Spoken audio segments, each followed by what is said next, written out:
Exactement. Mais on a fini de parler, tu n'as rien à dire. Moi, il n'est pas de temps à perdre avec toi. Non, oui, mais vos exemples là, c'était pas cohérent. C'est pas grave, c'est pas grave. Moi, j'ai déjà fini de parler avec toi. Je ne perds plus le temps. Il n'y a plus le temps pour discuter en veine comme ça. On dit, tu t'as trouvé, ils ont exécuté toute ta famille. Tu dis, ça, c'est pas destin. Moi, j'ai posé à toi pourquoi. Faut m'excuser là. Pas tu dis tout est destin. Maintenant, je te pose une question. Tu t'as trouvé, ils ont exterminé toute ta famille. Maintenant, le gars là, tu lui fais quoi? Quand il envoie à la police, il le tue aussi. Non, hein? Il dit, c'est son destin. T'as pas dit tout est destin. T'as envie de m'appeler là, pourquoi? Oui, je suis du Mali, mais actuellement je suis en Côte d'Ivoire à Abidjan. Je voulais te saluer. Je voulais même passer au voir, mais je ne sais pas si le temps va me permettre. Si demain je peux aller à Figaro. Wa alaikum salam, mon frère Issa du Mali. Non, on n'est pas au Figaro demain. Je suis au bureau à Yopougon. Tu peux passer au bureau à tout moment, Inch'Allah. Lui, là, c'est parce qu'il allait se voir sur TikTok, non? Il a vu que les gens parlaient de ça. Hey, on t'a vu, tu as parlé avec Janet. Il vient encore, il veut parler à moi. Ma tête, il n'a pas chauffé ma tête pour les trucs comme ça. On a parlé à le gars là fatigué. Il dit non, que lui veut rien savoir, que tout est destin. Il a pris l'exemple de CIE. Il a pris l'exemple d'un professeur en classe. Il a pris tous les exemples. Il dit non, que c'est destin. Il dit ok, il n'y a pas de problème. Tu es venu trouver quelqu'un dans ta maison, chez toi, toute ta famille est là. Il les a tous exterminés. Toi, tu viens maintenant, le gars il est couché, il dort. Hein? Il a un machette dans sa main, il dort. Il y a sang sur lui partout. On sait que c'est lui. Tu fais quoi? Que lui va le. Il dit tu as fait quoi? C'est son destin. Que, si, il dit lui ne veut pas. Moi, ah, d'accord. Non, c'est le héros, tu ne veux pas. Bon, lui, là, s'il vient me rappeler après, on ne va pas le prendre. Hein. Bon, on va anticiper. On va anticiper. Laboratoire, il faut finir. Tu vas venir. Les auditeurs vont appeler, ils vont poser des questions sur ce qu'ils veulent savoir. Voilà, donc, voilà, les auditeurs, on a un plan B. Celui qu'on essaie d'appeler ne répond pas. Donc, vous allez devoir appeler pour poser des questions. On ne monte pas pour poser des questions, on appelle. Parce que quand vous appelez, YouTube entend, TikTok entend, Facebook entend. Donc, vous appellerez, Inch'Allah, pour poser vos questions. Chrétiens, musulmans, tout le monde. Vous posez questions, il vous répond. Si vous voulez le débat, on organise. 05 94 87 58 58. 05 94 87 58 58. Appel normal ou WhatsApp. Moi, je suis à la régie.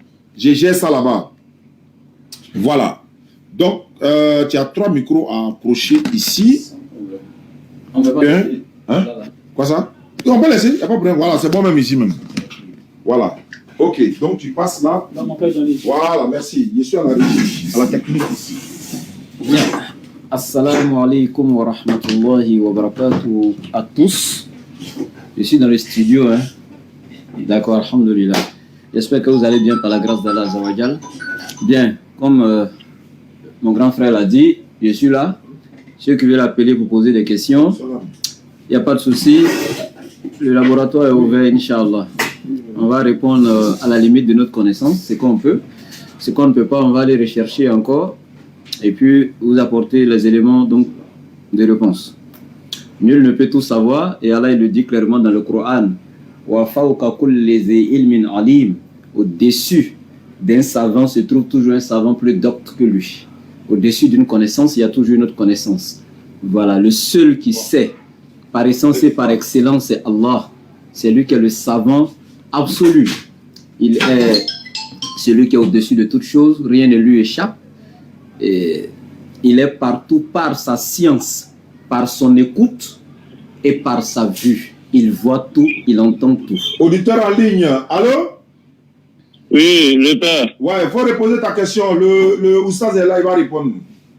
J'ai dit, pourquoi quand nous les hommes là, on prie à haute voix, mais quand les femmes là, prient la haine, on n'entend pas les voix. Ça, c'est ta préoccupation, non? Oui, c'est ça, je veux savoir ça. Tu es cohérent, non? Je suis cohérent même. Ouais, moi, je sais. Toute question qui concerne les femmes, là, ça, c'est cohérent, tu poses question comme ça, là.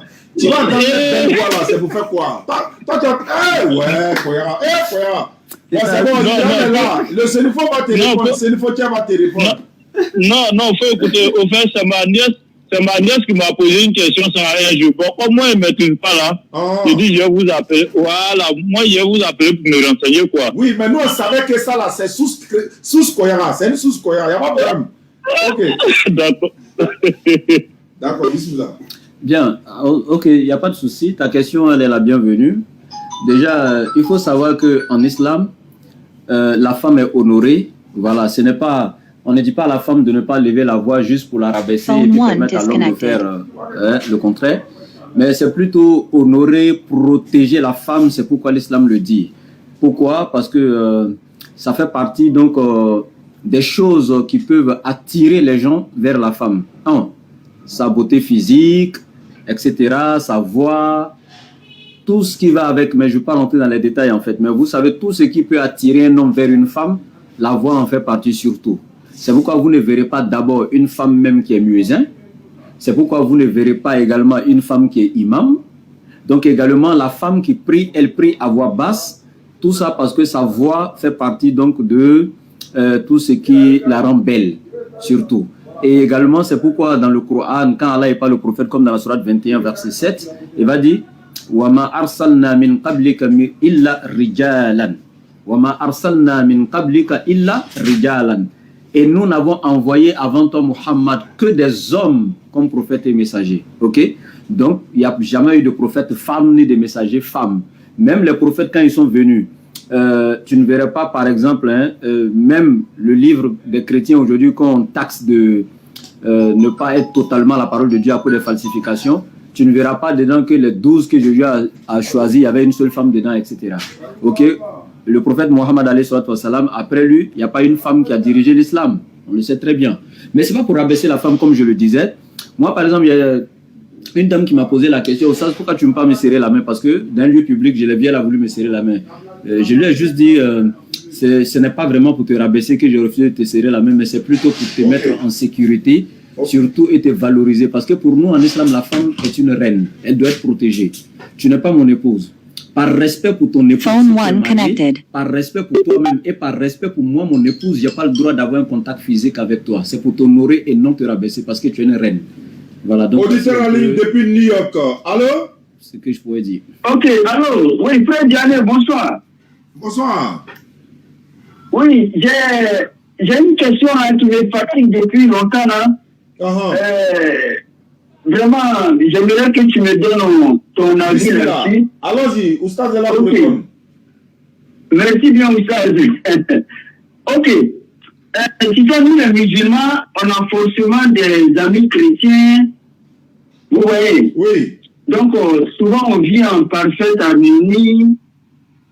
C'est des amis, souvent, on fait beaucoup de choses dans le temps. Maintenant, on nous dit dans la religion islamique que, bon, certains nous disent que quand ton ami qui est chrétien fait à un parent qui est décédé, que le musulman ne doit pas dire Allah Nina là, c'est-à-dire paix à son âme. Ok, mais moi souvent ça me fatigue tellement que je me dis que mais quelle est la bonne formule là? On me dit non, il faut dire Yakou. Je dis mais ok. Mais en retour, quand mon père, parent, ces derniers-là nous disent paix à son âme, mais nous on répond.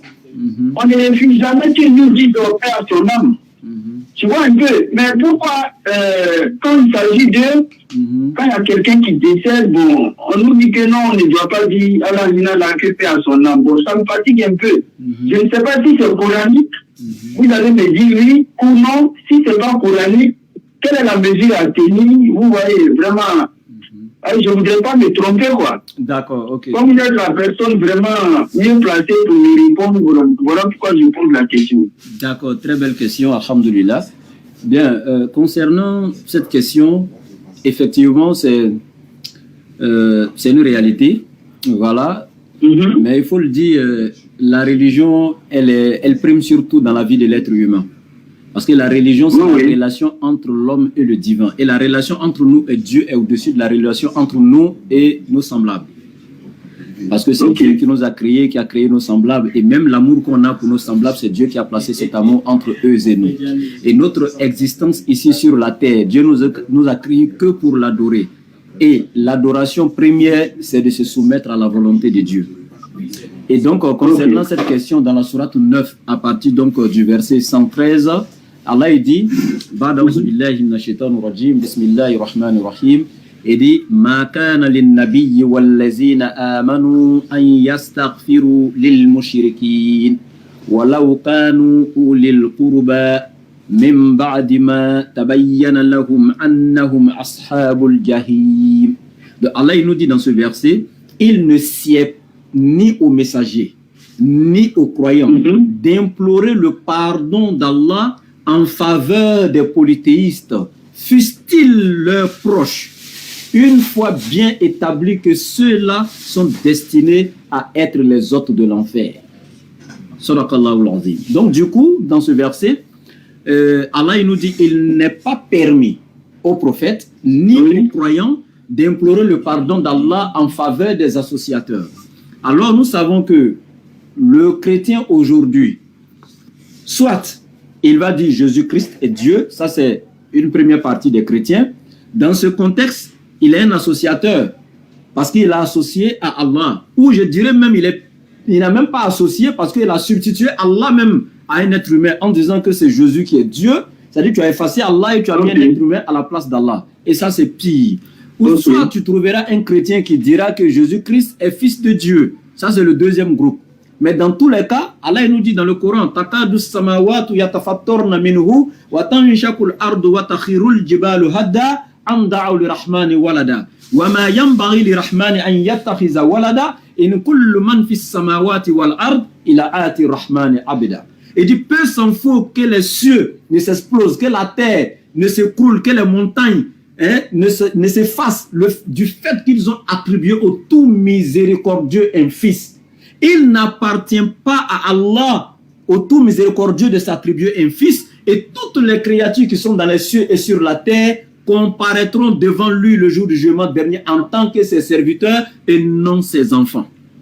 Biologiques surtout, tel que les gens entendent. Donc du coup, un chrétien qui dit également que Jésus est fils de Dieu est déjà un associateur, parce qu'il a associé à Allah un enfant. Donc dans tous les cas, il se retrouve ici parmi les mouchriques.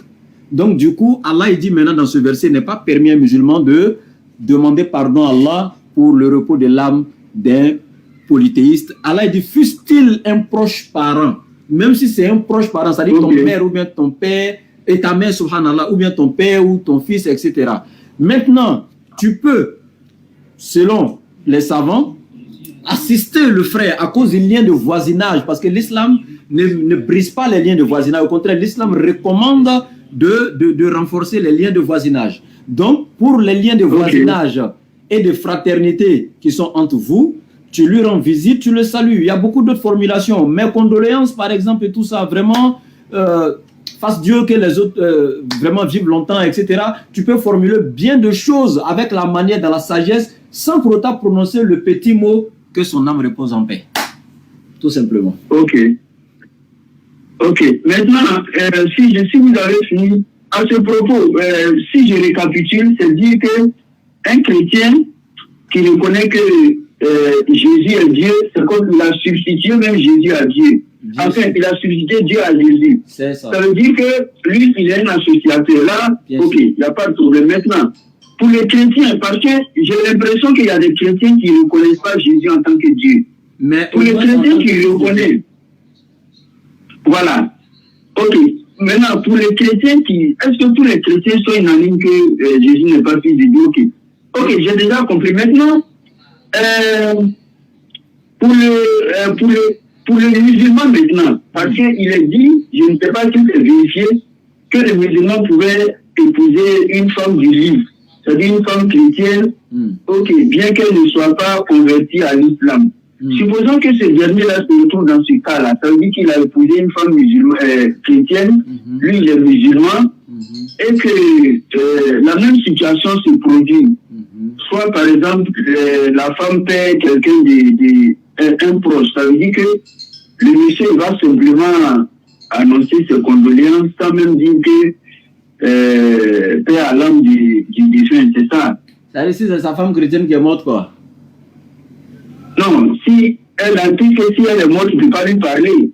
Mais si elle a un parent qui est décédé, et que le monsieur doit, par exemple, aller avec sa femme chrétienne a perdu son parent. Ça veut dire qu'il ne pourra pas dire, il pourra pas dire paix à son âme, il va forcément formuler un autre langage en disant que, comment ça s'appelle là, mes condoléances, un truc comme ça, c'est ça. Ça veut dire que cette femme-là va se retrouver dans la même situation. J'ai déjà compris la question, il n'y a pas de souci. Mais comme je le disais en amont, déjà la relation entre l'homme et son créateur prévaut sur toute autre relation entre l'homme et ses semblables, y compris l'homme, ses enfants et son épouse. Bien. Tel que souvent on se dit, est-ce que si je me comporte comme ça, je ne vais pas frustrer madame? Ben, il y a aussi les lois de Dieu qu'il a établies. Est-ce que si je fais aussi le contraire, je ne vais pas désobéir à Dieu, alors que la relation entre moi et Dieu prime, parce que c'est Dieu qui m'octroie le salut. Donc, je ne peux pas détruire ma relation avec Dieu au détriment de ma relation avec les êtres humains. Ça fait un. Deuxièmement, concernant même déjà cette compréhension et ce verset, qui est souvent interprété comme tel que le musulman peut marier la femme chrétienne, vous ne voulez pas que j'apporte un peu de lumière sur ça? Non, je ne veux pas que ça soit un peu long parce que j'ai une dernière question.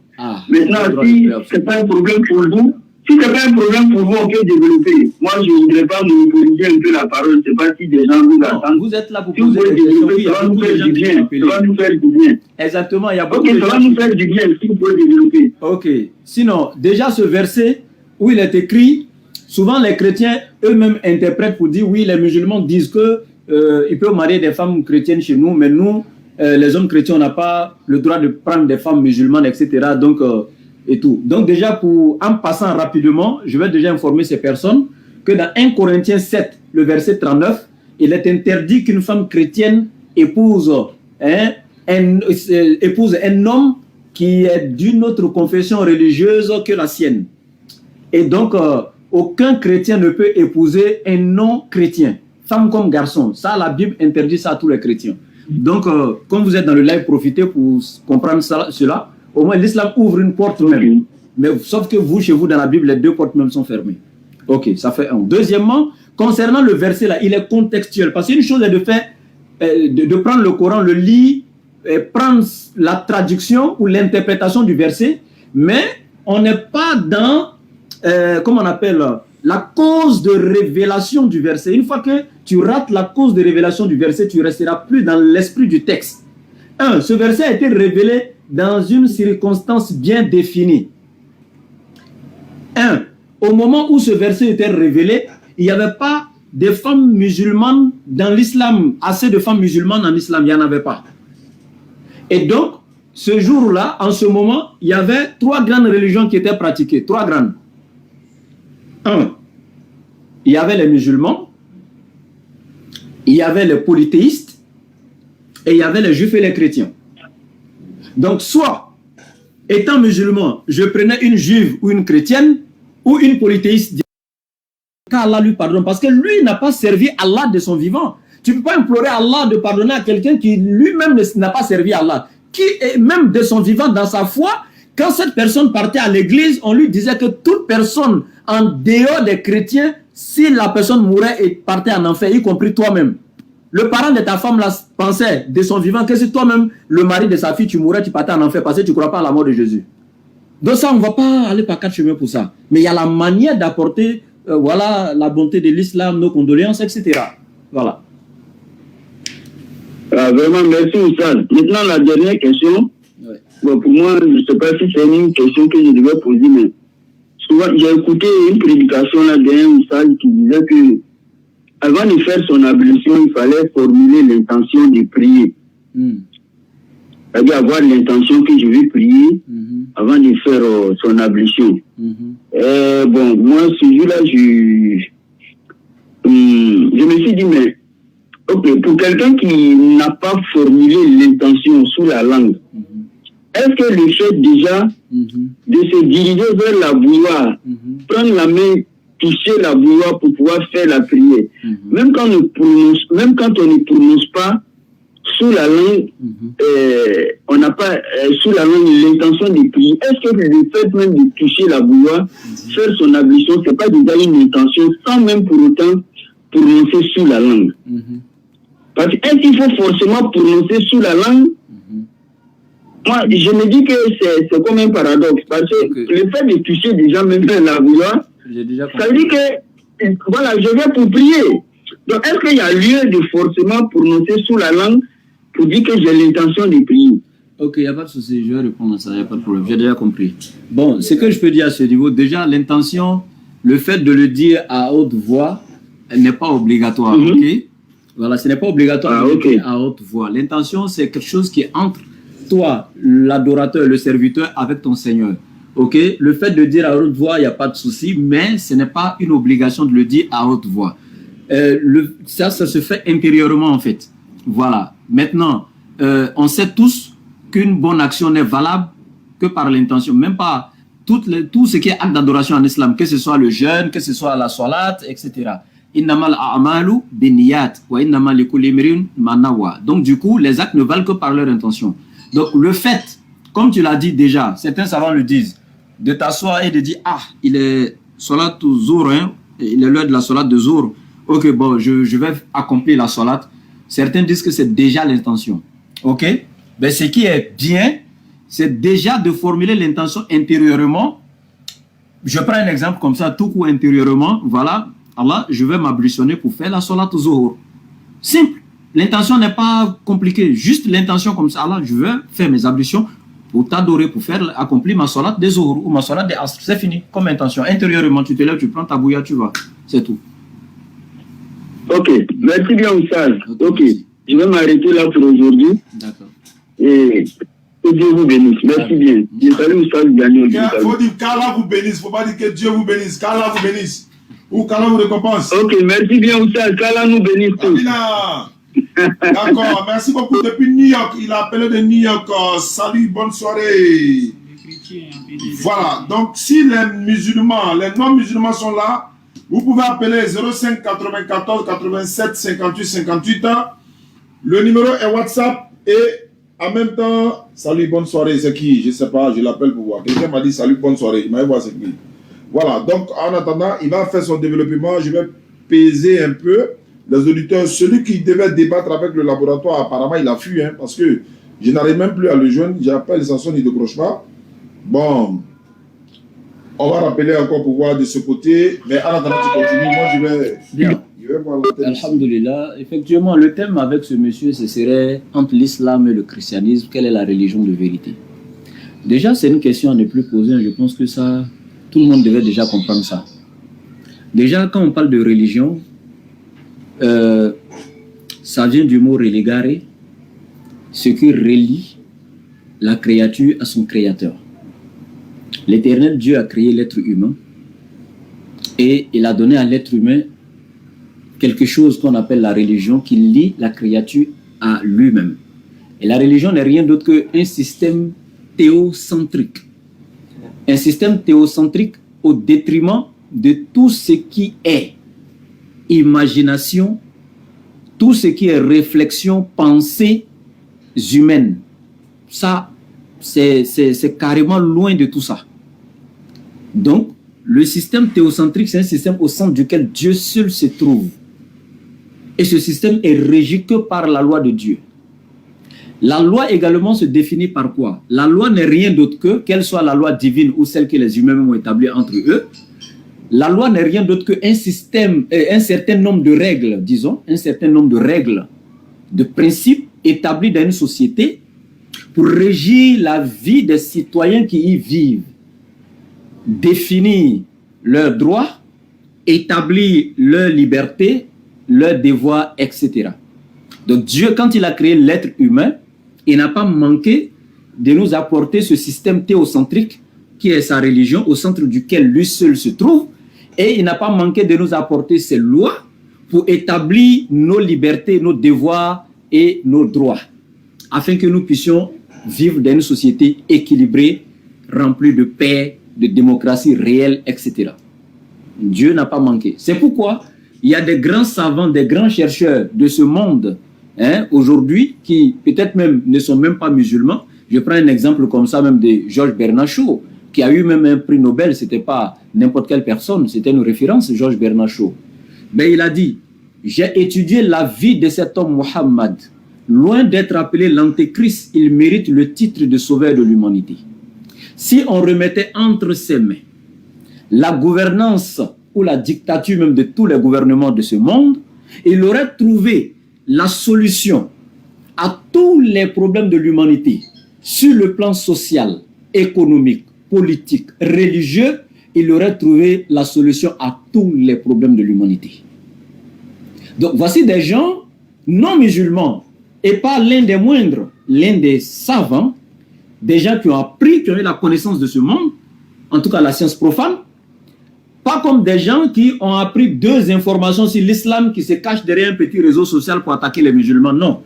Des petits ignorants notoires, je ne parle pas d'eux. Des gens qui n'ont même pas eu toute leur scolarité à payer à l'école, je ne parle pas d'eux. Je parle de Georges Bernard Shaw, l'une des références dans ce monde. Et il a dit, j'ai étudié la vie de cet homme Muhammad.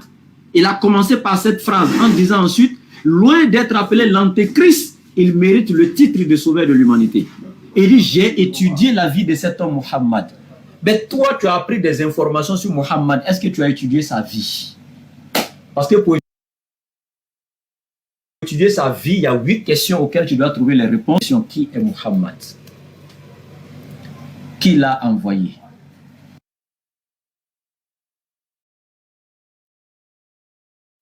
Avec quoi a-t-il été envoyé? Pourquoi a-t-il été envoyé? Quel est notre devoir vis-à-vis de Muhammad? Quel est notre message qu'il nous a transmis? Sommes-nous en harmonie avec le message qu'il nous a transmis? Si tu as les réponses à ces 8 questions, tu peux te prononcer sur Muhammad. Mais juste des informations, des gens haineux qui viennent s'asseoir sur les réseaux. Ah, il a marié Aïcha à 6 ans, il a marié Aïcha à 9 ans. Ce débat, vous ne pouvez pas le tirer avec moi. C'est-à-dire qu'en 2 minutes, je ferme votre bouche et puis je passe. Je le dis en toute humilité, par la permission d'Allah Azawajal. Je ferme votre bouche dans 2 minutes seulement et puis je passe. Bon, le frère, il est venu, hein. Il est là? Oui, il dit que le frère n'est pas là. Celui qui est, selon lui, il a converti. Phone 1 connected. Mais lui, il est là. D'accord. On va faire avec lui. Je pense que c'est bon. D'accord. Allô? Oui, allô? Oui, allô? Vous êtes là, ça va? Oui, ça va bien. Ça va bien, monsieur Ouattara. Oui, c'est laboratoire en personne. Et chez vous? Oui, ça va très bien, par la grâce de Jésus. Ah, par la grâce de Jésus, très bien. Il n'y a pas de souci. Moi, ça va très bien par la grâce d'Allah, le créateur de Jésus, qui a envoyé Jésus seulement aux enfants d'Israël. Voilà, Allah. Donc, moi, ça va très bien par la grâce de ce Allah. Bien, il n'y a pas de souci. Le thème, Jésus-Christ est-il Dieu ou pas? L'islam et le christianisme, quelle est la religion de vérité et tout? C'est ça le thème, non? C'est ça, c'est ça. Ok. Et si je te donnais 2 minutes comme ça pour essayer d'introduire rapidement? Présente-moi un peu Jésus et puis le christianisme en tant que religion réelle et puis Jésus en tant que Dieu. 2 minutes rapidement, s'il te plaît. Je t'écoute. Ok, je te présente Jésus et le christianisme, c'est ça? Oui, 2 minutes. Hein, oui, allez-y. D'accord. Le christianisme et Jésus, c'est quoi? Tout d'abord, ce que nous devons savoir, Jésus est celui qui est le Christ. Le Christ n'est pas un homme. Le Christ est ce qu'on appelle la parole de Dieu, c'est-à-dire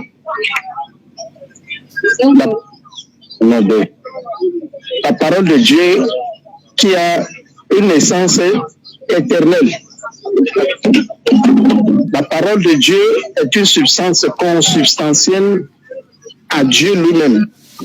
Et il est éternel avec Dieu, et c'est ça qu'on appelle le Christ, c'est-à-dire le reflet de Dieu, c'est-à-dire l'entité dans laquelle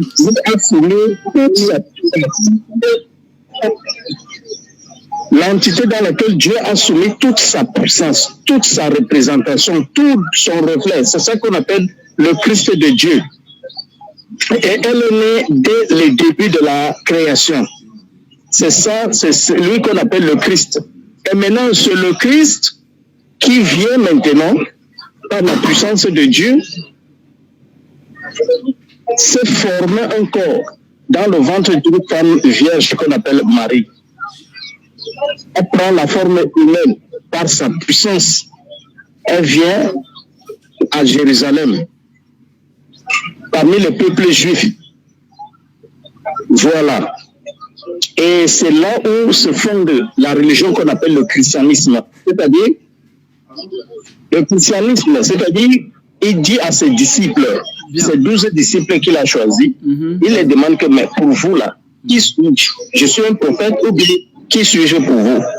Et il y a Simon Pierre qui lui a dit que tu es le Christ de Dieu, celui dont je venais de définir tout à l'heure. Donc, le christianisme vient de ce nom Christ. C'est-à-dire, c'est lui accepte ce que le Christ est venu faire sur la terre, est un chrétien, et il applique ce qu'on appelle le christianisme. Merci. Je vous suis maintenant. Très bien. Je suis très content pour le développement. Il n'y a pas de souci, j'ai bien entendu. Moi, je suis très méthodique et puis très méticuleux aussi. Bien. Déjà, la définition de Christ que vous avez donnée est déjà faux.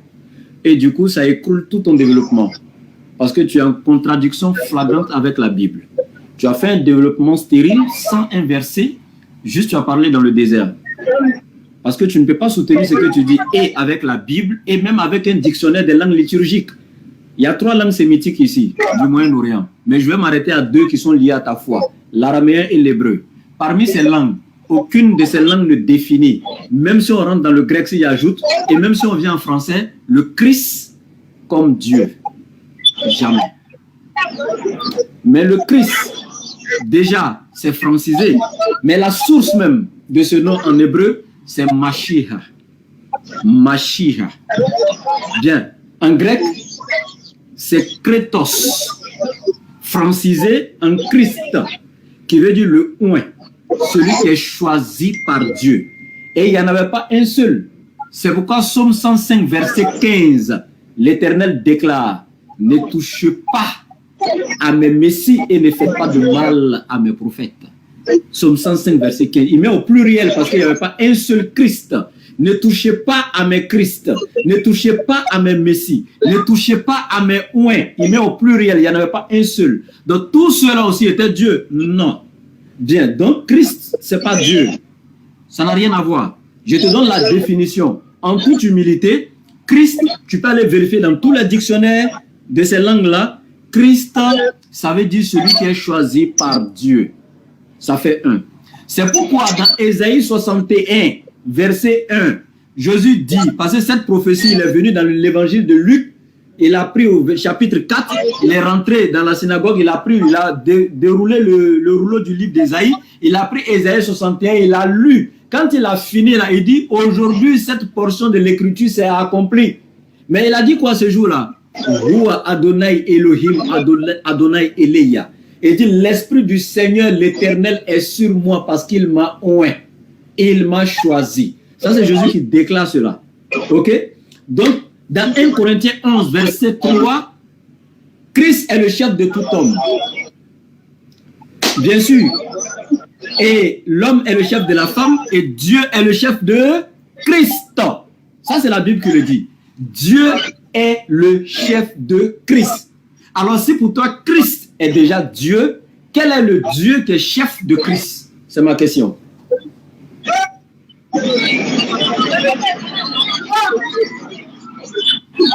Je suis très méthodique. Alors, ma question.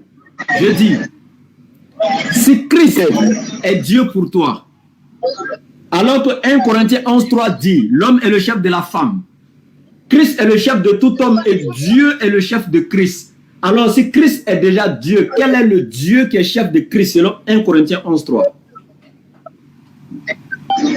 Voilà, merci beaucoup. Pas de philosophie. Comme tu es méthodique. Est-ce que, s'il te plaît, avant de commencer, est-ce que dans mon développement, il y a un seul propos philosophique que j'ai sorti? Non.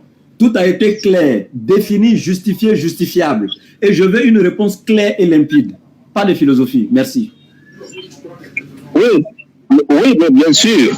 Vous, ce que vous appelez philosophie, c'est quand on vous explique quelque chose que vous ne comprenez pas, vous appelez ça la philosophie. Là, on connaît ce langage. Parce que quand tu dis que ça veut dire le oint, tu t'arrêtes là. Oui, mais Dieu a oint des prophètes, il a oint des rois, d'accord? Mais il a oint Jésus comme quoi? Il a oint comme roi, il a oint comme qui? Parce que quand tu dis que Jésus est le Christ, le oint, il a oint comme qui? Parce que tu t'es limité là. Maintenant, quand je vais te dire que sur ce que toi, tu te limites là, je vais maintenant t'expliquer ce qui est dessus, là où tu t'es limité, tu vas appeler ça la philosophie. Ça, c'est ce que vous êtes. Parce que vous ne voulez pas qu'on vous apprenne ce que vous ne connaissez pas. Vous ne voulez pas qu'on vous apprenne ce qui est au-delà de ce que vous, de ce que vous limitez. Là, vous appelez ça la philosophie. Et c'est moi qui fais parler. Et s'il te plaît, mon frère. Non, c'est pas. S'il te plaît, s'il te plaît. C'est pas valable. Ce n'est pas parce que je parle à un certain moment. Écoute-moi, s'il te plaît. Écoute-moi, s'il te plaît. Je suis ton frère, ça fait 1. Même si on ne partage pas la même foi, nous sommes tous frères dans l'humanité. Ça fait 1. Deuxièmement, j'ai commencé avec la courtoisie, avec le respect. J'ai juste fait un développement basé sur les textes et justifiable. La définition du mot, l'étymologie du mot Christ que j'ai développé est justifiable dans les dictionnaires. J'ai donné toutes les références. Et j'ai juste précisé que je parle clairement, sans philosophie. Et j'aimerais que mon interlocuteur parle clairement, sans philosophie. Mais quand vous dites vous n'aimez pas la vérité, vous n'aimez pas qu'on vous explique les choses. Déjà, nous ne sommes pas plusieurs à te parler actuellement. Je te parle étant seul. Donc quand tu t'adresses à moi. Si tu as des antécédents avec certains musulmans, ce n'est pas moi. Je ne suis pas eux. Je suis moi, ils sont eux. Ça fait 1. Deuxièmement, moi, j'ai été clair. Je ne veux pas qu'il y ait de la philosophie, mais je n'ai pas dit que je ne voudrais pas qu'il y ait de l'explication. Mais si tu veux expliquer la définition de Christ, définis, explique. Moi, j'ai expliqué, donc explique. Mais il faudrait que ce soit clair. Merci. Donc, il faut te calmer. Oui, merci. Je prends la parole. Merci. Non, je n'ai pas soif. Okay, je n'ai pas soif pour l'instant. D'accord. Ok. J'ai dit, tu as bien dit que le Christ est un oint. Je suis d'accord avec ça. Mais j'ai dit, Jésus là, il a été oint en tant que qui? Parce que si tu lis, je pense que c'est Hébreu 1, verset 10. Oh Dieu. D'accord? Ton Dieu t'a oint. C'est ce que tu cherches, non? Hébreu 1, verset 10 dit ceci. C'est Dieu qui parle. C'est Dieu qui parle. Il dit, ton trône, ô Dieu, est éternel. D'accord? Voilà à quel titre on l'a. On dit que ton trône, ô Dieu, est éternel. D'accord. Donc il a été Dieu. D'accord. D'accord? Et éternel.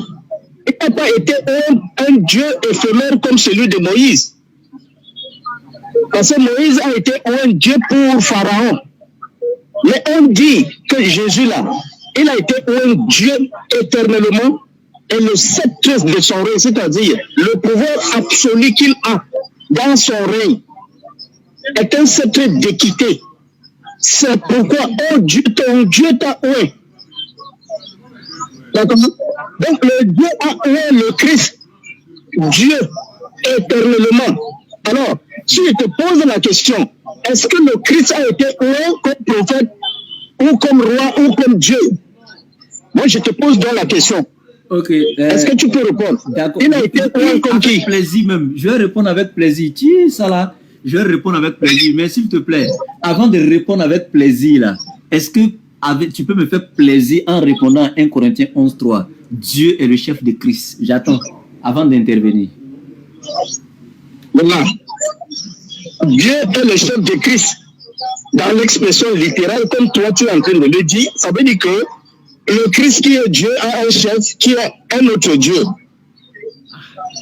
Ça, non, attends. Ça c'est une expression littérale qui signifie qu'il y a deux personnes où l'autre est le chef de l'autre. On est d'accord. Mais voilà ce que Jésus lui-même a dit de son Dieu. De son Dieu qu'il a là, de son Dieu qui est son chef là. Lui-même, il a dit ceci. Voilà ce qu'il a dit. Moi, je pense que c'est dans Jean 14. Il a dit, le Père et moi, nous sommes un. D'accord? Celui qui m'a vu, a vu le Père. Si vous me connaissez, vous connaissez aussi mon Père, c'est-à-dire celui qui l'a oué. Celui qui est son chef là. D'accord. Si vous me connaissez, vous connaîtrez aussi mon Père, et dès maintenant, vous l'avez vu. Vous le connaissez et vous l'avez vu. Et il est en moi, moi je suis en lui. D'accord. D'accord. Quand Jésus parle donc comme ça, si toi, tu veux que je te présente le Père de Jésus, je vais le présenter comme qui? Selon ces paroles de Jésus. Ok, très bien, merci beaucoup. Voilà. Maintenant, est-ce que je peux prendre la parole? Oui, tu peux prendre, tu peux parler. Très bien, on va se comprendre. Déjà, je commence par le livre d'Hébreux que tu as pris. Oh Dieu, ton Dieu t'a oint. Je pense que le débat est fini. Hein? Parce que, oh Dieu, qui est le premier Dieu? Ton Dieu, toi, t'a oint. Qui est le Dieu qui a oint le premier Dieu? Qui est le second Dieu cité dans le texte qui a oint le premier? Le premier Dieu qui a été oint là, dans le texte, l'ancien grec là, hein? Le grec koané, le Dieu qui a été oint là, théos, le Dieu qui oint théon. Pourquoi dans le texte original on arrive à mettre la différence entre les deux dieux? Parce que moi je veux monter là-bas un peu haute avec toi ce soir. Pourquoi on met la différence entre les deux dieux? Théos et théon. C'est comme dans Jean 1:1, au commencement était la parole était avec Dieu, la parole était Dieu. Au commencement était la parole, elle était avec Dieu. On a mis théos. Et avec Dieu, disons, on a mis théon. Le Dieu qui possédait la parole, on a mis théon. Et la parole était Dieu, on a mis théos. Pourquoi? Parce que quand on dit la parole était Dieu, tout simplement, elle était de nature, elle était de condition divine parce que c'est le pouvoir de création de Dieu. Mais c'est Dieu qui l'a fait exister, il peut arrêter de la faire exister quand il veut. C'est comme actuellement tu parlais, tu t'es tué et tu me laisses parler. C'est toi qui contrôles ta parole et non le contraire. Donc ça fait un. Deuxièmement, je reviens ici dans Hébreu. Ton Dieu t'a oint. Toi-même t'as dit oui, c'est vrai, il a été oint. Il a été oint par qui? C'est comme quand on dit la parole a été faite chair. Elle a été faite chair par qui? La farine a été faite pain. Elle a été faite pain par qui? Par le boulanger. Elle ne s'est pas faite chair. Elle ne s'est pas faite pain. Donc du coup, c'est le Dieu qui oint là. C'est lui qui est le créateur par essence et par excellence. Et c'est pourquoi tu dis, oui, 1 Corinthiens 11:3, littéralement quand on lit, ça montre qu'il y a Jésus qui est Christ et puis il y a son patron qui est Dieu. Il y a deux entités, l'autre. Oui, c'est vrai, c'est son Dieu. Et tu me dis, oui, c'est vrai, mais, tu ajoutes un mais et puis tu cours pour aller dans Jean 14. Bon, on va aller se retrouver là-bas. Oui, il n'y a pas de souci. Mais ce n'était pas Jean 14, d'abord, c'était Jean 10, verset 30. Le Père et moi, nous sommes un. L'unicité ici, c'est quoi? C'est comme quand Jésus dit, dans Matthieu 19, verset 5, c'est pourquoi un jour l'homme quittera son père et sa mère et s'attachera à sa femme et les deux seront un. Ils ne seront pas deux, mais une seule chair. Si vous êtes marié, mon frère, l'unité avec ta femme, quand je rentre chez toi à la maison et que je te gifle, est-ce que ta femme reçoit la douleur? Non. Mais comment est-ce que tu es un avec ta femme? Tu es un avec ta femme parce que ta femme est venue dans ton foyer pour t'obéir, aimer ce que tu aimes, détester ce que tu détestes, manifester ta volonté dans le foyer. Donc Jésus, quand il vient sur la terre, il est choisi et envoyé par Dieu pour obéir à Dieu, appeler les gens à Dieu, ordonner la volonté de Dieu, interdire ce que Dieu n'aime pas, manifester la volonté de Dieu sur le plan horizontal et vertical. C'est dans ce sens que Jésus-Christ est un avec Dieu. Ok? Donc l'unité, c'est ça. Quand il dit le Père et moi, nous sommes un.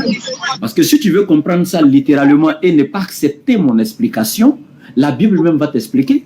Parce que si tu dois expliquer ça toi, selon ce que tu penses littéralement, que l'unité, ça veut dire ils sont collés, ils sont fusionnés, alors Jésus se contredirait dans Jean 14, 24. La parole que vous attendez n'est pas de moi, mais du Père qui m'a envoyé. Au verset 28, il a dit, le Père est plus grand que moi. Alors s'ils sont un, comment est-ce que le Père est encore plus grand que lui alors qu'ils sont un? Il y a un problème. Déjà, on est d'accord, Jésus a appelé, oh Dieu, ton Dieu t'a oint, on lui a donné le titre de Dieu, mais toi-même encore tu m'as facilité la tâche en prenant Exode chapitre 7 verset 1er, où l'Éternel déclare à Moïse, je te fais Dieu pour Pharaon. Tu dis oui, Moïse a été oint comme Dieu également, Jésus aussi a été oint comme Dieu, mais la différence. Mais pourquoi Moïse n'est pas Dieu? Pourquoi tu ne pries pas Moïse? Non. Jésus a eu le titre de prophète, il est envoyé comme Moïse. Mais sauf que la Bible t'a aidé. Qui t'a aidé? C'est Paul, dans 1 Corinthiens 8, verset 5. Et dit, nous savons et nous reconnaissons qu'il y a plusieurs divinités, plusieurs dieux dans le ciel comme sur la terre. Ça, c'est la Bible qui dit, je pèse mes mots. Ce n'est pas moi, ma croyance. Je parle conformément à ta croyance. Pour t'amener à comprendre quelque chose. Nous connaissons, nous savons qu'il y a plusieurs divinités sur la terre comme dans les cieux. Mais en même temps, nous savons qu'il y a un seul véritable Dieu. Et les autres ne sont que des divinités subalternes. Donc, il y a un seul véritable. Donc, le seul véritable, je termine, le seul véritable est celui qui est dans 1 Corinthiens 11.3, le patron de Jésus-Christ, dans 1 Corinthiens 15, versets 27 à 28. 24, d'abord, le Christ remettra le royaume à celui qui est Dieu et Père de toutes choses. On dit le Christ remettra le royaume à celui qui est Dieu. Et il se mettra à genoux. Le Christ se soumettra à Dieu afin que Dieu soit tout en tous. Ok? Donc, quand on dit le Christ remettra le royaume à celui qui est Dieu et Père, est-ce que tu peux m'expliquer? Voilà. Merci. Monsieur Ouattara, oui. J'ai suivi ton développement. Mais il y a beaucoup de choses qui ne sont pas à ta hauteur, que tu ne peux pas te placer. Toi, le musulman, tu ne peux pas l'expliquer. Parce que tu as expliqué tout à l'heure où Jésus dit, le Père et moi, nous sommes un. Et tu as pris un développement et ça, ça c'est l'enseignement de ton islam que tu apportes dans la Bible. J'ai pas entendu. Tu as dit quoi? Non, je dis ceci. Le fait que Jésus dise que le Père et moi, nous sommes un. Le Père et moi, nous sommes un. Tu l'as expliqué, tu as pris l'exemple d'un homme et sa femme. Non. Mais s'il te plaît. Non, c'est Jésus même qui a pris, c'est Jésus qui a donné l'exemple dans Matthieu 19,5. Oui, mais quand un homme et sa femme, là, ils sont un. Oui. Quand un homme meurt, est-ce que sa femme aussi, on va dire qu'elle est morte? Jamais. Donc tu confirmes ce que je dis. Est-ce que quand on a tué Jésus, on a tué Dieu? Mais non, est-ce que quand on a tué Jésus, on a tué Dieu? Attends. Est-ce que quand on a tué Jésus, on a tué Dieu? Oui. On a tué Dieu. Dieu dit qu'il est mort dans l'Apocalypse. Dieu a dit qu'il est mort dans l'Apocalypse. Oui, le Christ, mon ami, calme-toi. Calme-toi. Je vais te donner les preuves. Je vais te donner les preuves. D'accord? D'accord? Ok, vas-y. D'accord? J'étais mort. D'accord. Jésus est mort avec quoi? Mais si tu lis Apocalypse 1, verset 18, c'est lui qui dit, je suis le premier et le dernier. J'étais mort. Il dit ça. Le premier et le dernier, c'est qui? Le premier et le dernier. Donc, il a dit quoi? Il dit, je suis le premier et le dernier, j'étais mort. Donne la référence du verset. Le premier et le dernier qui est Dieu. Qui a dit ça? Il dit qu'il était mort. Qui a dit ça? À quel moment Dieu était mort? Qui a dit ça? Qui a dit ça? Mais, qui a dit j'étais mort? C'est le premier et le dernier qui dit que j'étais mort. Qui a dit ça? Qui a dit ça? Non, si tu lis aussi, attends, j'ai fini. Faut me dire qui a dit j'étais mort. Dans Apocalypse, dans la révélation de Jésus, on dit qu'il vient dans le nuée. Il vient dans le nuée, c'est dans Apocalypse 1, verset 8. Oh. Il vient dans le nuée, tout le verra, même ceux qui l'ont percé. D'accord? Il dit, je suis l'alpha et l'oméga. C'est ça. Hein? Celui qui est, qui était et qui vient, le Dieu tout-puissant. D'accord?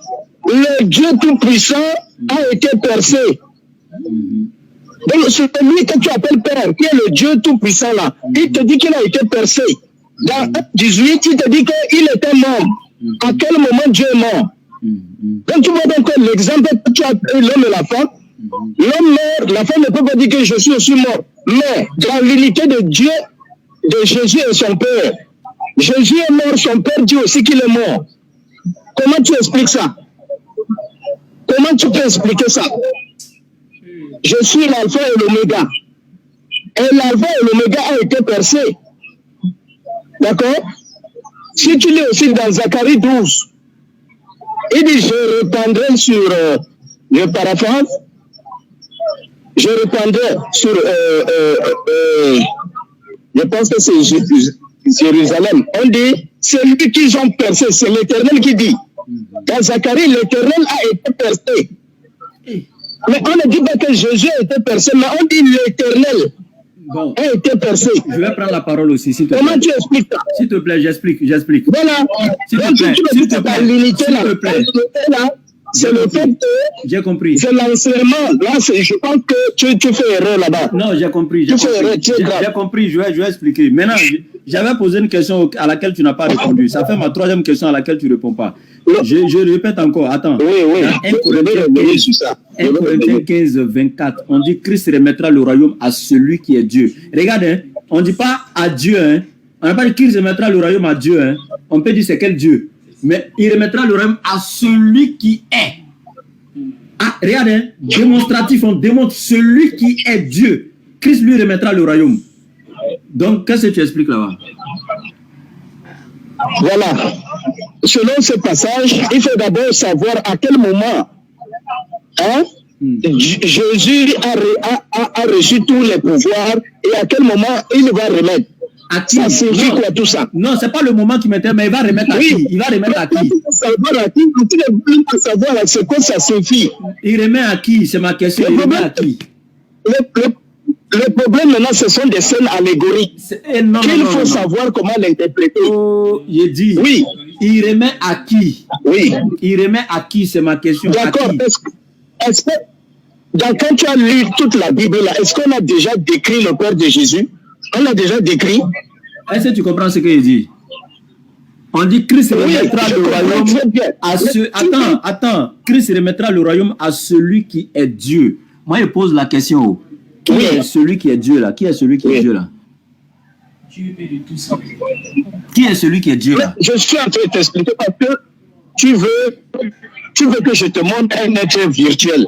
Non, je n'ai pas dit de me le montrer. Hein. Sur Jésus de qui on parle là, c'est toi et moi on a vécu à son temps. On ne l'a pas vu, mais on parle de lui, non? Celui qui est Dieu là, c'est qui? Moi, je dis que tu toujours du Père.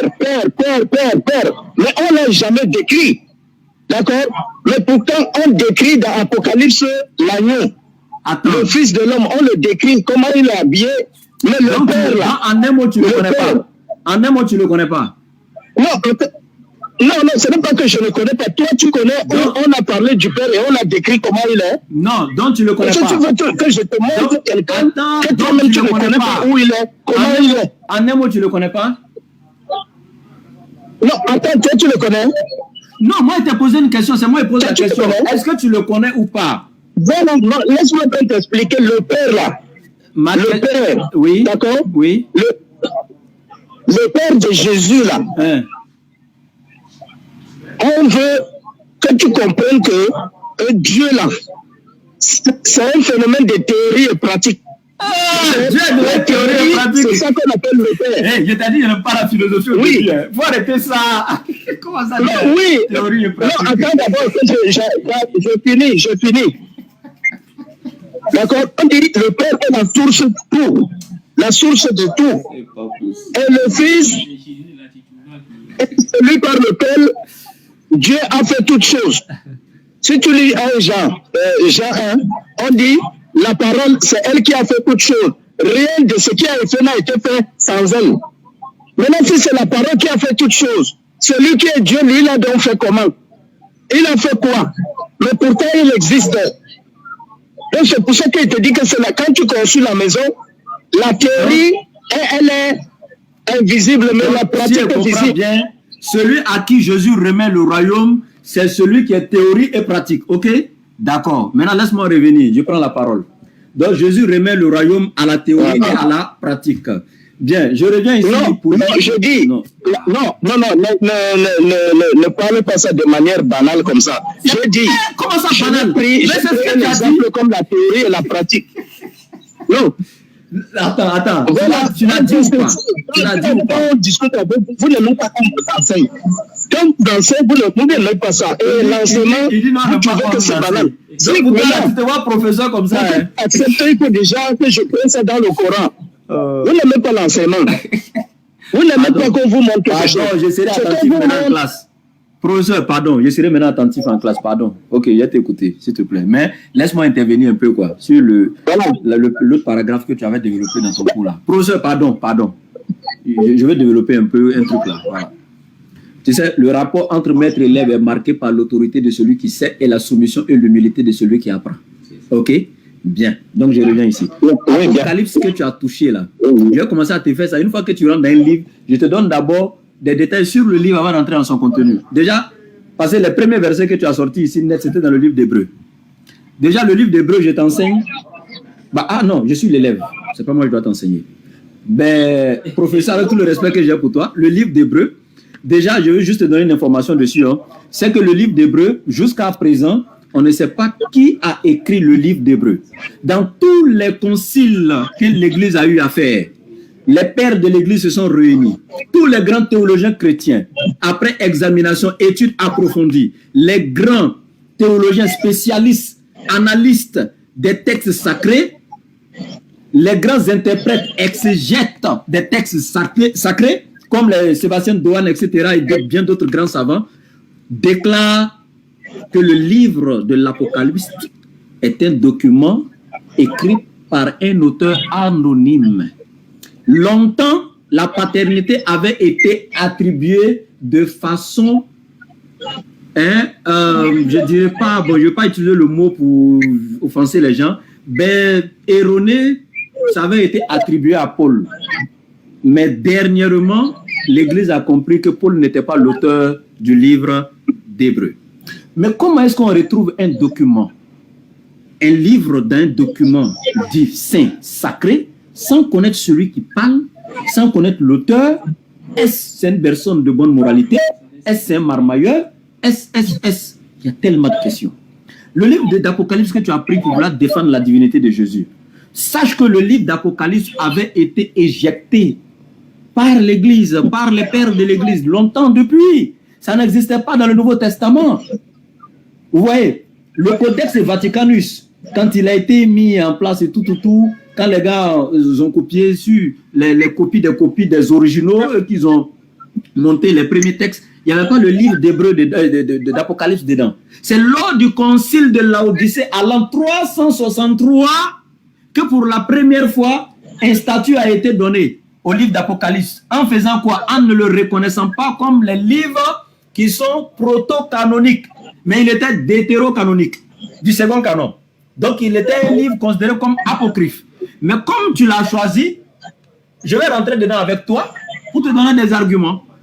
Apocalypse 1, déjà, le chapitre 1, verset 1er, clôt le débat sur la divinité. Parce qu'on dit révélation de Jésus-Christ que Dieu lui a donné pour révéler à ses serviteurs les choses qui doivent arriver bientôt. On dit révélation de Jésus-Christ que Dieu lui a donné. Apocalypse chapitre 1, verset 1. On ne rentre même pas dans le livre, on s'arrête à la porte, déjà le débat est clos. La révélation de Jésus-Christ que Dieu lui a donné. Qui a donné à Jésus? C'est Dieu. Professeur, écoute bien ton élève. On va encore dans Apocalypse chapitre 1 au verset 8. Le professeur a voulu marmailler son élève, mais ça n'a pas marché. Au verset 8, prof, écoute-moi. On dit, moi, je suis l'alpha. Ça dit le premier, c'est l'alphabet grec, hein, pour ta gouverne, l'alpha. Je suis l'alpha, le premier. Je suis l'oméga, le dernier. Dit le Seigneur Dieu. Celui qui est, qui était et qui vient, le Tout-Puissant. Aïe. Et toi, tu prends ça pour dire Jésus est Dieu. Il dit je suis le Dieu Tout-Puissant. C'est pas vrai.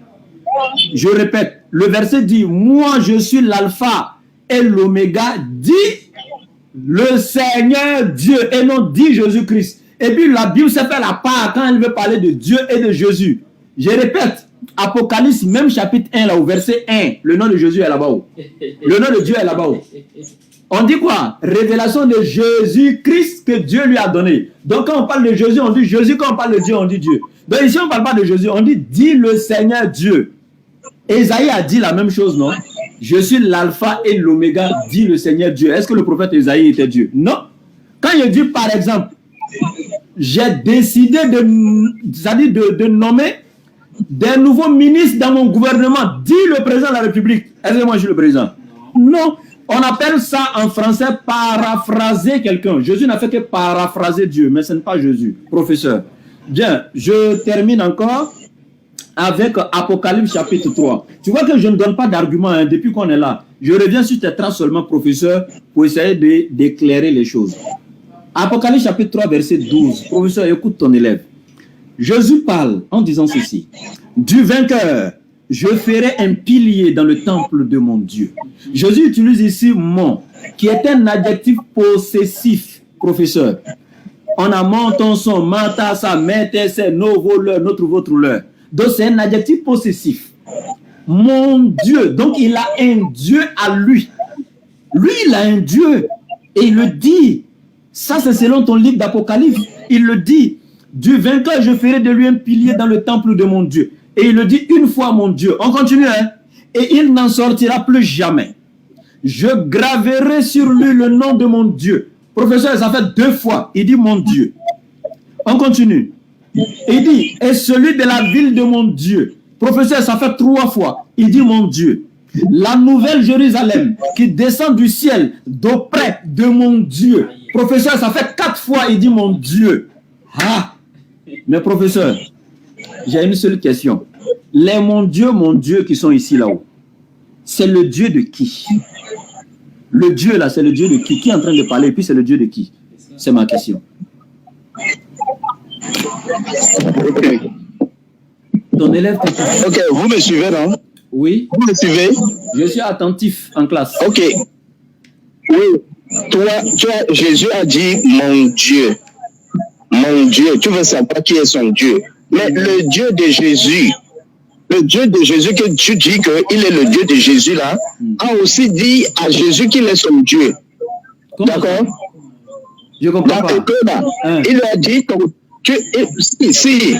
il a dit tu as au commencement fondé les cieux et la terre sont l'ouvrage de tes mains. Pourquoi il est le Dieu de Jésus et lui dit à Jésus que c'est lui qui a créé les cieux et la terre.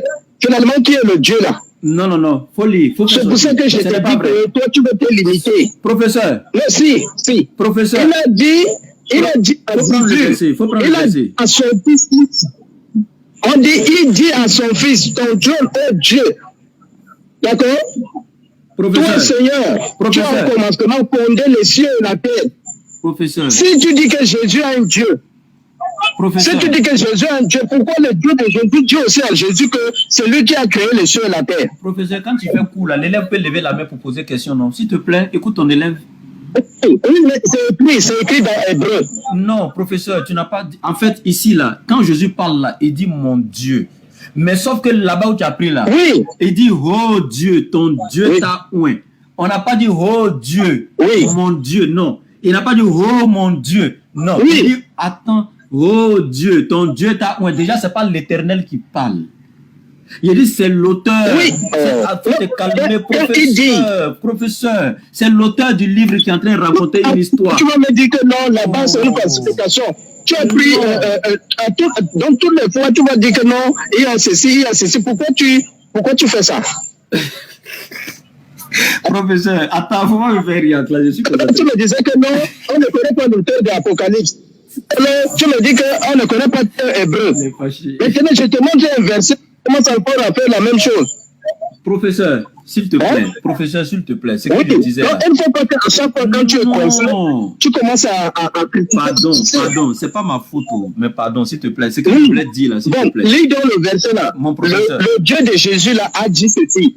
Tu as au commencement fondé les cieux et la terre. Pourquoi il lui dit ça? Si c'est lui qui est Dieu, le Dieu de Jésus, pourquoi il dit à Jésus que c'est lui qui a créé les cieux et la terre? Professeur. C'est ça le problème. Professeur, s'il y a un verset où Jésus dit Dieu m'a créé, est-ce que tu vas arrêter de dire que Jésus est Dieu? Littéralement et puis clairement. Non.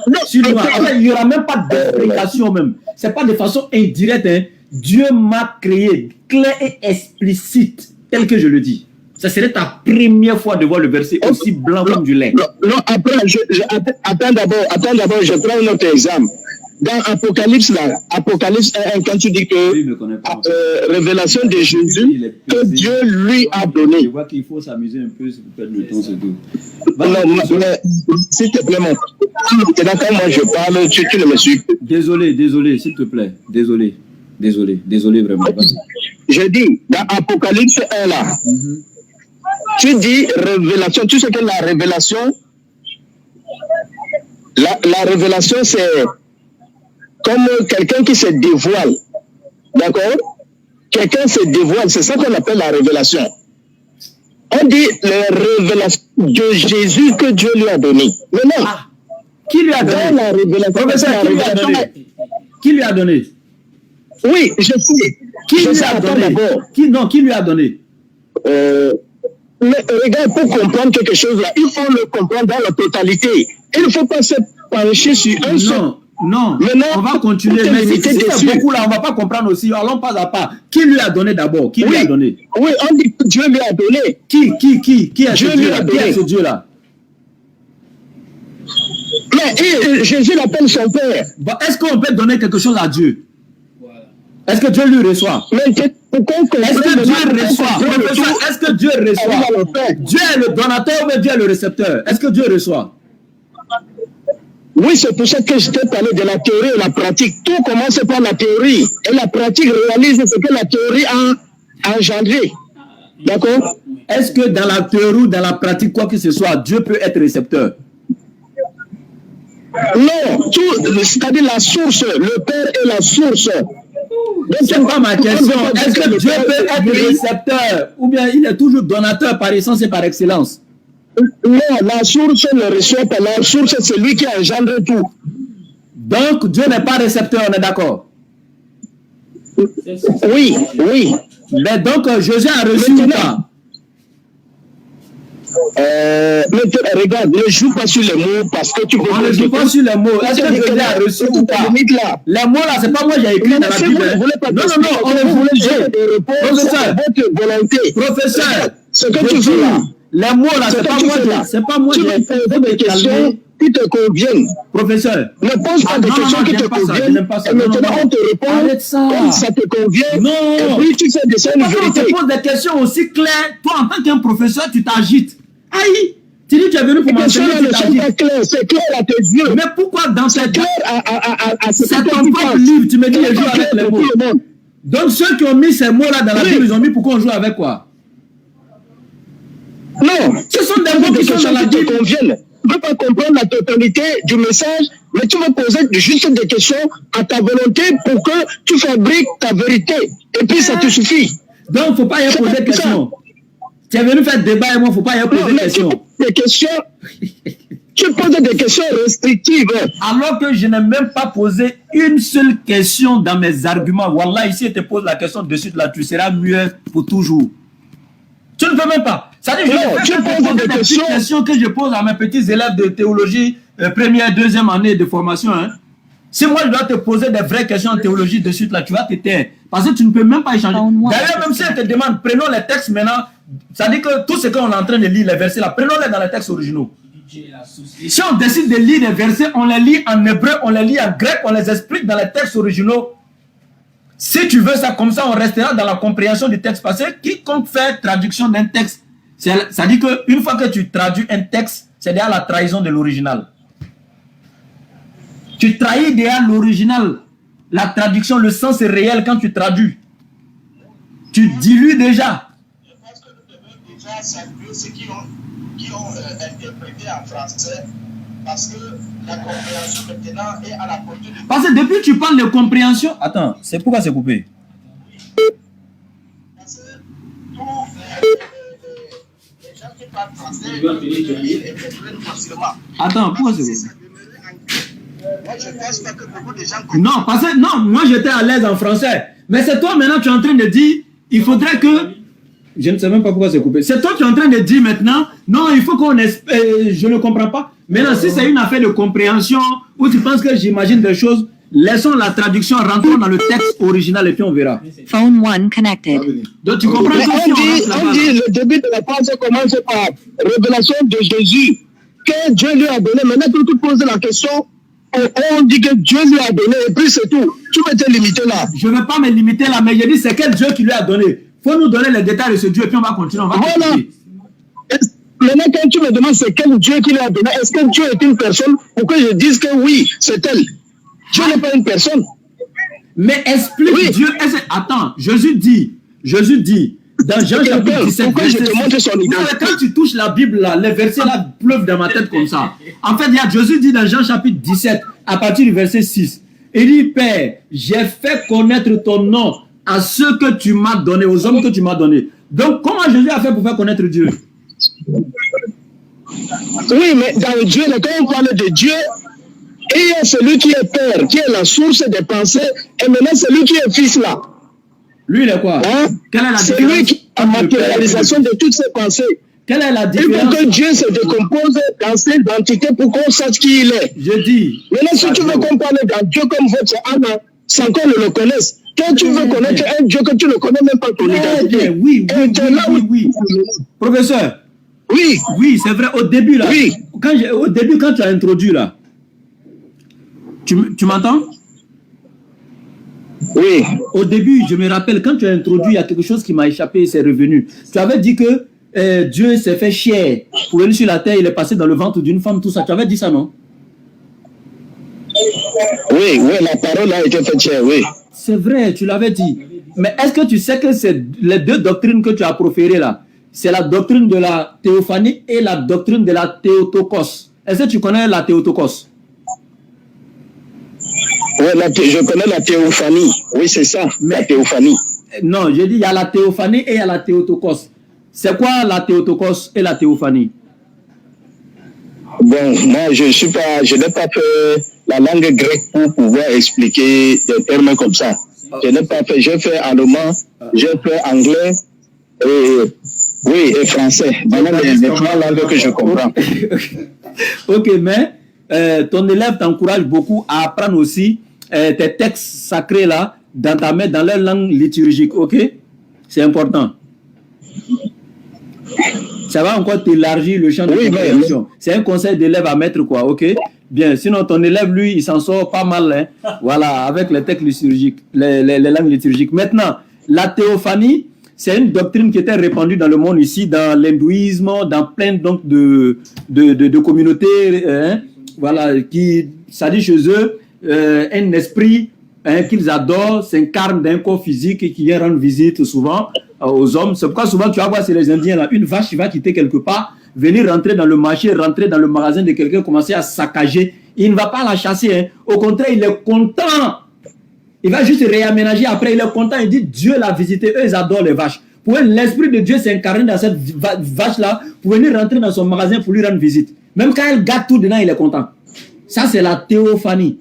Ou imaginez que Dieu est un esprit qui est venu s'incarner d'un corps physique et qui est venu parmi les gens. Maintenant, la théotokos, ça c'est ceux qui imaginent que Dieu, le créateur des cieux et de la terre, c'est lui-même fait un être humain, rentrer dans le ventre d'une femme, rester 9 mois dans un liquide amniotique, naître dans l'impureté, à tel enseigne que dans Luc chapitre 2, après l'accouchement, elle allait au temple pour se purifier, parce que quand on se purifie, c'est qu'on était sale. Et qu'est-ce qui a causé sa saleté? C'est parce qu'elle a mis un enfant au monde, elle allait se purifier. Et quel enfant? Dieu, qui est venu au monde en faisant quoi? En souillant sa mère. Et donc, du coup, ça c'est la théotokos. Ces deux doctrines-là, c'est lors de quel concile que la doctrine de la théophanie a vu jour, et puis lors de quel concile et dans quelle ville, et qui était le pape qui a dirigé ce concile, que la doctrine de la théotokos a vu jour. Si tu arrives à me donner le nom des deux conciles, je saurais que tu peux échanger avec moi sur le sujet, en toute humilité. Si tu ne connais pas, dis, tu ne connais pas, et puis on en passe. D'accord. Mon frère Ouattara, dans le Coran, on dit qu'un ange a pris la forme d'un corps humain. Non. Maintenant, la science, là, on appelle ça quoi? Deux questions. On appelle ça quoi? Non, pourquoi tu laisses mes questions? Pourquoi tu laisses mes questions? La question que tu me poses, la question que tu me poses, c'est comme si ça existait seulement dans la Bible. Si tu connais les deux conciles. Même dans ton Coran, on dit qu'un ange qui n'est pas un être humain, un ange est un esprit, a pris la forme d'un corps. On appelle ça quoi? Pardon, on a bien commencé. Comment appelle-t-on cette science? S'il te plaît, on a bien commencé. J'ai dit quelque chose. S'il te plaît. Oui, on a bien commencé. Regarde, le problème c'est que il ne faut pas que... Est-ce que toi-même tu filmes et tu m'entends? Est-ce pourquoi moi que je tu filme? écoutes? Je t'explique pourquoi je filme. Tu m'entends? Alors que toi-même tu filmes. Professeur. Oui, je t'entends. Mais tu ne m'écoutes pas. Il y a une différence entre entendre et je écouter. t'écoute. Il y a une différence entre regarder et voir. Dis que, il y a une différence entre Dieu a pris la forme d'un corps. Calme-toi. Ton élève dit, je pèse mes mots. Tu disais que tu ne connaissais pas la définition de théophanie et de théotokos. Je t'ai donné la définition. Oui, mais tu m'as expliqué. Il faut te calmer. Tu m'as expliqué. Professeur, quand on te fait injection et puis tu bouges trop là, la seringue risque de te blesser. Calme-toi. J'ai dit, tu disais que tu ne connaissais pas théophanie et théotokos. En toute humilité, ton élève t'a donné les détails. Maintenant, l'élève dit, pour rentrer avec toi dans ce domaine d'enseignement-là, ou dans ce domaine-là, il faudrait que tu me dises, la théophanie et la théotokos ont vu jour chacune de ces doctrines dans quel concile et quelle année. Si tu arrives à me dire le nom des deux conciles auxquels l'Église s'est réunie pour mettre en place cette doctrine-là, je saurais que tu as le niveau de faire l'échange avec moi sur ce sujet. Sinon, dis que tu ne connais pas en toute humilité. C'est ma question. Laisse les autres là où ils sont. Le problème, c'est que tu es en train de m'examiner. Tu es en train de m'examiner en histoire. Il est docteur, quoi. Attends. Mais c'est le laboratoire d'analyse des écrits. C'est un laboratoire, c'est pour t'examiner, pour trouver le problème et puis prescrire des médicaments. Attends, tu peux soumettre à un examen. C'est un examen spirituel. Pour savoir si on va voir ton âme spirituel et puis te prescrire des médicaments spirituels pour te soigner spirituellement. C'est ça. Oui, je sais. Mais le problème, c'est qu'avant de répondre à ta question là, est-ce que tu sais que les sciences, que la théophanie, théotokos dont toi tu parlais là, c'est aussi dans ton Coran? Tu es d'accord? Est-ce que Dieu a bien pris une forme dans le Coran? Dieu? Non, ne dis pas seulement Dieu. Il y a un esprit là qu'on appelle Djibril, c'est un ange. On dit qu'il a pris la forme humaine pour venir se présenter devant Marie. C'est pas de ça que je parle. La science là, ça s'appelle quoi? C'est pas de ça que je parle d'abord. Non, mais c'est de ça. Les deux conciles. Non, les esprits qui prennent le corps. Est-ce que tu connais le nom qui prennent le corps là? C'est ça que tu appelles théotokos. Est-ce que tu connais le nom des conciles là? Si oui, dis-moi. Sinon, dis-moi. Le nom des conciles dont je parle. Est-ce que tu connais? Regarde, il n'y a aucun concile qui a fait une doctrine qu'on appelle théophanie. Tu vois? Le concile de Nicée, laisse-moi t'expliquer. Laisse-moi t'expliquer. Le concile de Nicée, tu vois, avant que ce concile n'ait lieu, les écritures existaient déjà. Tu es d'accord? Ce n'est pas le concile des écritures, que tous les livres de la Bible ont été écrits, ont vu le jour. Mais les écritures. Par qui? Puisque le livre d'Ésaïe, par qui? Jésus a lu le livre d'Ésaïe. Oui. Tu dis quoi? Je dis. Jésus a lu le livre d'Ésaïe. On parle ici du Nouveau Testament. Personne n'a parlé de l'Ancien Testament ici. On est dans le Nouveau Testament. Maintenant, le Nouveau Testament, là. Écoute-moi. La version complète du Nouveau Testament, là, a vu jour quand? La version que tu as dans tes mains a vu jour quand? Bien sûr, c'est ça que... Ça a vu jour quand? En quelle année? Je suis en train de te parler du concile. Je suis en train de parler du concile de Nicée, où on a compilé tous les livres. Ça s'est passé quand? Le concile de Nicée s'est passé quand? C'est pas au concile de Nicée qu'on a compilé tous les livres. C'est pas vrai. C'est au 6e siècle. C'est quelque chose comme 6e siècle ou 5e siècle. Je ne sais pas où, c'est au 4e siècle. Comme il est l'heure de la prière. Non, professeur, le concile de Nicée, là, je vais te donner l'information. Et puis, il est l'heure de la prière, je vais aller prier. C'est à l'an 325 de notre ère, ok? C'est à l'an 325 de notre ère. Voilà, ça veut dire que c'est au 4e siècle. Pas... Mais pourquoi tu me dis 5e ou 6e siècle? Est-ce que 4e et puis 5e, 6e, c'est la même chose? C'est bon. Merci beaucoup. L'échange a été bien. L'élève a beaucoup appris de son professeur. Je suis très content. Merci de m'avoir instruit, cultivé ce soir. Merci, mon professeur. Bon, el professeur. Vraiment, toi, tu es le meilleur. Bon, ce que moi je peux dire ici, alhamdulillah, rabbil alamin, wa salatu wassalamu ala rasulillah. Ceux qui nous suivent à travers le monde, nous sommes dans le laboratoire de la DDR, ici au bureau. Tout se passe ici. Jean-Luc est là. Hein. On est en train de voir voilà, s'il y a le temps. On va faire à 20h, Inch'Allah. On va faire une série de questions-réponses avec Jean-Luc. Dans le cas contraire, ça va peut-être se passer demain soir, on verra, Inch'Allah. Mais dans quelques jours, je vais vous présenter la mosquée qui est en train d'être construite à Goethe. Goethe, c'est derrière Danone. Je serai là-bas dans quelques jours. Je vais vous présenter les images. Il y a deux options. Soit je fais un live, soit j'enregistre et puis j'envoie, Inch'Allah. Ceux qui ont participé pour les 15 personnes pour la réalisation des 15 puits, disons, la deuxième vague, la vidéo est prête. Elle est sur YouTube. Elle sera diffusée aujourd'hui, soit à 20h. La vague des 15. La vague des 15, deuxième vague. La troisième vague des 15 personnes pour réaliser un puits château, ça va se faire, Inch'Allah, à partir du mois de Ramadan. Voilà, on va lancer la troisième vague. Maintenant, la deuxième vague, on a déjà fait la vidéo et tout. Il y a quelqu'un qui vient de m'envoyer une vidéo, même ils sont dans les difficultés de l'eau. Voilà notre barrage là. Voilà, c'était une machine qui était venue enlever le barrage il y a longtemps de cela. Après, elle a fait de l'eau là. C'est daté. L'eau ne s'arrête plus. Dans notre barrage là, on a oublié, c'est foutu. Le barrage là, tu vois les feux. Village derrière Daoukourou, ils m'ont contacté pour ça, Inch'Allah. Donc pour la mosquée, ceux qui veulent participer pour nous soutenir, vous connaissez les numéros 05 94 87 58 58. Également pour les kits convertis, voilà, n'oubliez pas ça surtout, les kits convertis. Voilà, on a déjà des kits convertis qu'on a déjà distribués. Il y en a qui vont partir dans les villes dans ces jours-là. On est déjà à 7 personnes converties dans le mois de Shaban. Après Ramadan, après Shawwal, de l'Qadar, de l'Hijjah. Donc, dans le mois de Shaban, nous avons déjà 7 convertis. Donc, voilà, les kits convertis, vous pouvez toujours les envoyer. Merci beaucoup à ceux qui nous suivent à travers le monde.